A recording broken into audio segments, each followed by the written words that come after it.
Mr. Arun Puri, the India Today family, ladies and gentlemen, first of all, thank you, Arun Puri ji, for your introduction. I'm not too sure I fully deserve it, but anyway, thank you again. Some weeks ago, I took a step back from duties of almost 2 decades as president of the Congress Party. I thought this would relieve me for some time at least from having to appear before an audience, a task that was always a stressful one. Public speaking does not come naturally to me. Perhaps that is why I was once described as more a reader than a leader. But Arun Puri and his colleagues are persuasive, and this is a very prestigious conclave in a city that reflects the spirit of Indian enterprise. So here I am, just a congresswoman now, speaking for myself. Your theme this year is the big churn, and I have been asked to share my thoughts on reimagining India. True enough, the whole world seems to be in the grip of an epic upheaval. Technology and connectivity are colliding with inequality and insecurity. Societies everywhere are being rapidly and profoundly changed. This is true of our country as well. Our people are increasing impatient, ambitious, aspiring, and aware. Our institutions are still evolving and need to be revitalized. But you will surely agree that governance in the decades since our independence has seen a continuity and direction rooted in the legacy of our founding fathers and a few founding mothers as well. We always seem to forget the founding mothers. Yet today, we are presented with an alternative and indeed regressive vision of who we were as a people, what we are, and what we should be. This reimagination is based on a distorted perception of our history, and it is a fatally flawed view of what will secure our future. Ours has been an open, liberal democracy.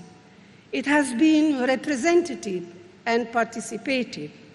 It has been fueled by political competition with due regard to rules, traditions, and conventions. Our open, liberal democracy has strengthened the bonds of unity without imposing uniformity. Our republic has not just been accepting of different points of view, but has encouraged debate and discussion. It has allowed for disagreement, dissent, and protest. It has demonstrated its capacity for dialogue and compromise. For years, our public discourse has been anchored in decency, reason, and argumentation, and not in invective, innuendo, and abuse. What has made our democracy precious is conversation, not monologues, accountability, not shunning any form of public questioning and interrogation. But, ladies and gentlemen, our country, our society, our freedoms, all are now under systematic and sustained assault. Make no mistake about it. This is a well-thought-out project, long in the making, to refashion the very idea of India.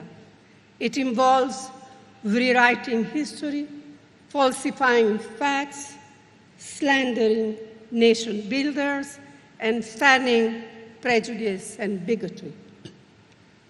I would like to ask, if I may, was India really a giant black hole before the 26th of May 2014? Did India march to progress, prosperity, and greatness begin only 4 years ago? Is this claim not an insult to the intelligence of our people? This deliberate unwillingness to acknowledge and commend what our country has achieved is nothing but arrogance.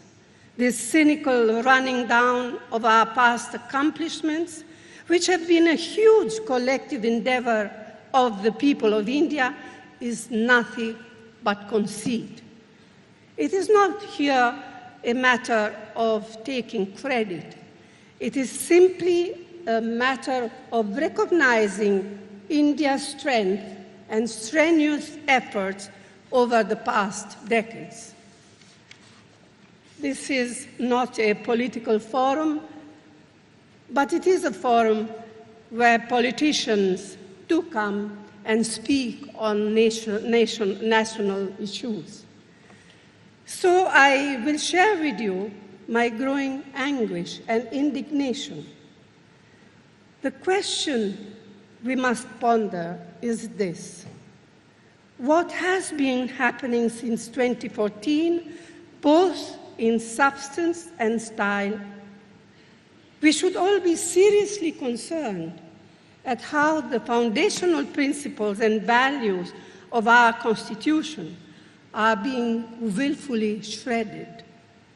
Callous remarks about changing the Constitution point to a deliberate attempt to subvert the essence of India that it enshrines. Provocative statements from the ruling establishment are not random or accidental. They are part of a dangerous design. The evidence of this new and deeply troubling direction is there for all to see. Fear and intimidation are the order of the day. Alternative voices are being silenced, literally, in far too many cases, through violence, even murder. The freedom to think for oneself, to differ and disagree, to eat according to one's choice, to meet or marry according to one's wishes, all this and more is under attack. Where amity and harmony were encouraged, religious tensions are being fueled. Vigilante mobs and private armies have been let loose with state patronage. There is shocking insensitivity to atrocities on Dalits and women. Our society is being polarized with an eye to winning elections.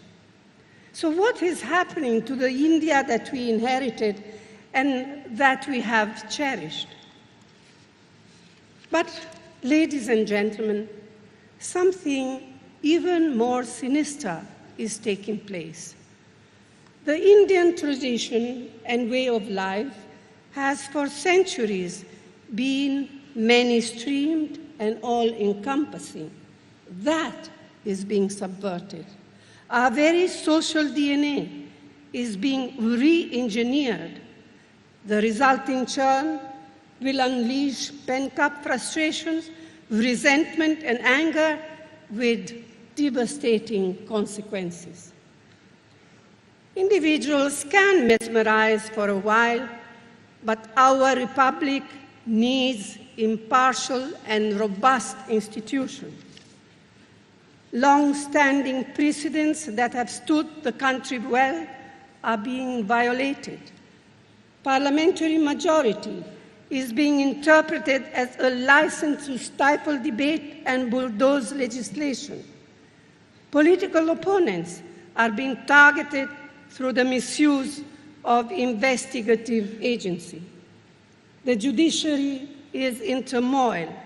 Civil society is being silenced. University and students are being straitjacketed. Much of the media is being coerced away from its proper watchdog role, which is surely to expose misgovernance, scams, and frauds. RTI was brought in to enhance transparency and fight corruption. Today, that law is in cold storage. The RTI and RTI activists are being killed. Aadhaar was to be an instrument of empowerment. It is being turned into an intrusive instrument of control. We want to be a knowledge-driven society, but just look at how the scientific temper is being mocked.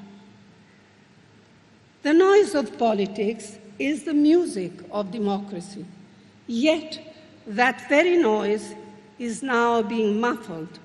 The pretext is to make India a $10 trillion economy.